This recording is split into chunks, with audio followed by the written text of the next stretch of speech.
સુરતની પુણા પોલીસને નશીલા પદાર્થોની હેરાફેરી અટકાવવામાં મોટી સફળતા મળી છે। બાતમીના આધારે પોલીસે વરાછા વિસ્તારમાંથી 50 વર્ષીય ભેરારામ બુદરરામ બિશ્નોઈ નામના એક શખ્સની અફીણ સાથે ધરપકડ કરી છે।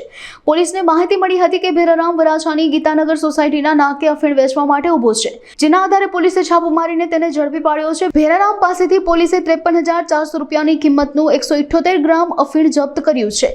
આ ઉપરાંત મોબાઈલ અને રોકડ સહિત કુલ 65,000 રૂપિયાનો મુદ્દામાલ પણ જપ્ત કરવામાં આવ્યો છે। આ કેસમાં અન્ય એક વ્યક્તિને પણ વોન્ટેડ જાહેર કરવામાં આવ્યો છે અને પોલીસ આગળની તપાસ કરી રહી છે।